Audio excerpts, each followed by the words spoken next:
हिंगोलीच्या कळमनुरी तालुक्यातील देवजना इथे पुरामध्ये 22 जणांसह गुरं सुद्धा अडकून पडली आणि हिंगोली जिल्ह्यामध्ये मुसळधार पावसाने प्रचंड दाणादाण उडवल्याचं चित्र आहे। पिकांचं नुकसान झालंय।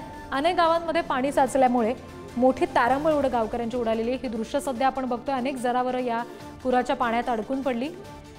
देवजना या गावातील पुरामध्ये 22 जण अडकलेत अशी धक्कादायक माहिती समोर आली आहे आणि सध्याची दृश्य बघतोय आपण।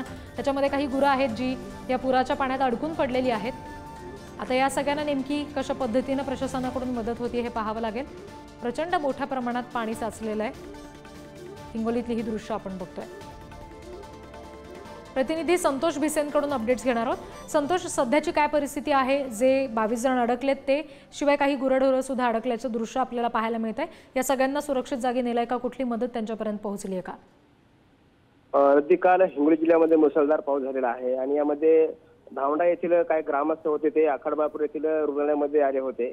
मात्र गावाकडे परत जात असताना त्यांना पाऊस मधामध्ये लागला आणि ते देवजना या ठिकाणी आखाड्यावर थांबले होते। तो पावसाचा वेग वाढला आणि कयाधू नदीला पूर आला। सध्या त्या ठिकाणी रेस्क्यू टीम जात आहे। रात्रीपासून ते त्या ठिकाणी थांबलेले आहेत। यामध्ये एक महिला आहे आणि काही पुरुष देखील मोठ्या प्रमाणात आहेत। या भागातील अजून काही गावामध्ये देखील पुरुष अडकलेले आहेत अशी माहिती देखील मिळते। कारण 18 ते 20 जण आहेत या ठिकाणी आणि गुरं देखील या पाण्यामध्ये थांबलेत आणि कळमनुरी तहसील ते पथक त्या ठिकाणी जात आहे। रेस्क्यू टीम देखील त्या ठिकाणी दाखल झाणार आहे। थोड्या वेळात ती रेस्क्यू टीम त्यांना रेस्क्यू करेल अशी माहिती तहसीलदाराकडून मिळाली आहे। रिद्धी जी, संतोष, धन्यवाद दिलेल्या तपशिलांसाठी।